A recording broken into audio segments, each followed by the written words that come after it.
Let's say you want to make something incredibly small. All you have are some spherical gold nanoparticles and some other chemicals lying around, and you need to bind these gold particles together somehow. You can't really just stick two particles together by hand because the particles are incredibly small, and it would be hard to tell if you were successful. So, what do? This is where math can help out. A theorem from algebraic topology called the Hairy Ball Theorem states that given any continuous vector field V on a sphere, then there is a point P on the sphere such that the vector at P, V of P, is 0. But why is this true, and how can this actually be useful in building gold nanowire? A material which can be used to build nanotech and make more efficient batteries. These tiny wires even have biomedical applications as well. Well, to start, let's talk about vector fields. Essentially, a vector field prescribes a directed value to a point. So in the plane, a vector in a vector field is just an ordered pair with an x component and a y component. Similarly, in 3 dimensions, we have an x component, y component, and z component for each of our vectors. When we say a vector field is continuous, that means the vectors in the field are given by some continuous functions. These functions take the coordinates of a point as input. When we're talking about vector fields on a sphere, we want the vectors to be tangent to the sphere. So, for instance, if we think about the coordinates of a point on the sphere as a vector, then the dot product, or the sum of the pairwise products of the components, is equal to 0. The next tool that we need is the winding number of a smooth closed curve. First off, a smooth closed curve is just a mapping of a circle that is differentiable. Think of taking a rubber band and stretching it out and twisting it any way that you can imagine. All of the configurations of the rubber band that you can get without breaking it, assuming that the rubber band is infinitely elastic, are all examples of smooth closed curves. The winding number with respect to a reference direction is the amount of times the oriented angle goes through a full rotation as the curve is traversed. When the reference direction is just 0, the winding number is the number of times the curve circles the origin. So for example, to illustrate this, take this curve, and let's calculate the winding number with respect to the interior of the double loop versus the winding number with respect to a point exterior of the curve entirely. In the first case, we have a winding number of 2, and in the second case, we have a winding number of 0. Since the winding number is dependent on the orientation, if we would have traversed the curve in the opposite direction, in the first case, we would get -2 as the winding number. And as long as we keep the point specified by our reference direction on the interior of the curve and don't let the curve cross it, we can morph the curve continuously however we would like and still get the same winding number. This means that the winding number is a homotopy invariant.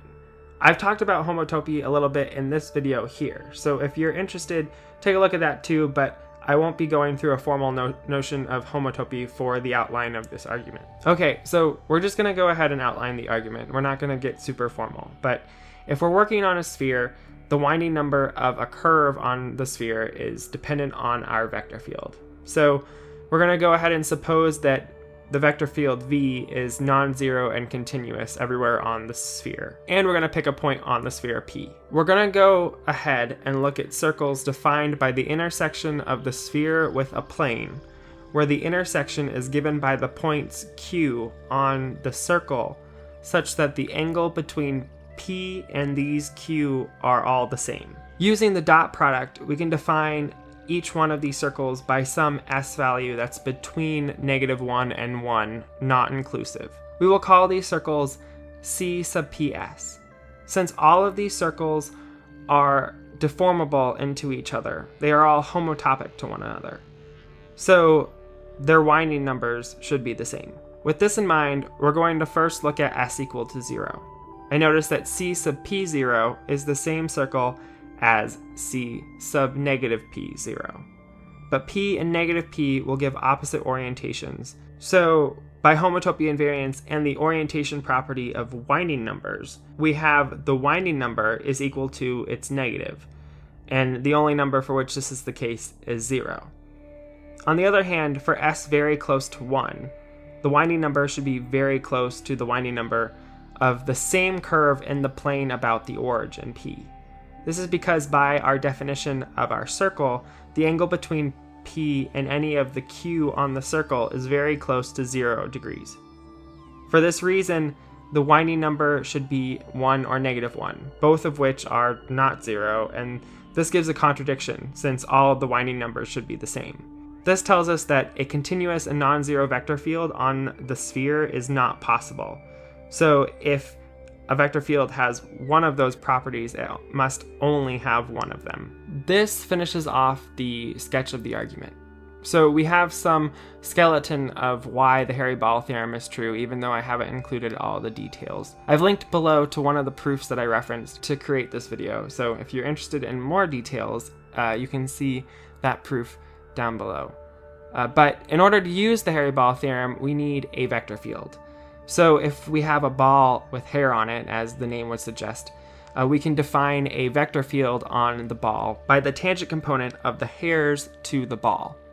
To make this continuous, we would use a comb or some sort of continuous process to move the hairs around. The Hairy Ball Theorem says that this field must have one place where there is no tangent component to the hair. That is, there is a place where the hair is just standing perfectly perpendicular to the ball.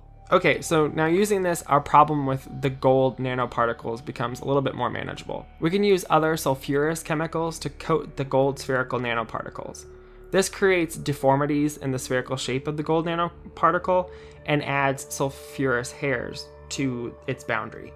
From the Hairy Ball Theorem, we know that there is a place where the sulfur hairs are sticking straight out of the gold nanoparticle. And so if you smatter this particle with other gold nanoparticles, you're bound to have one stick on to the sulfurous hair. Since the Hairy Ball Theorem only requires that the surface you're working on is topologically a sphere, we can repeat this process to make longer and longer strands of gold nanoparticles, resulting in gold nanowire. And that's actually kind of cool. But I mean, hopefully you thought this video was interesting too. That is all I have for you today.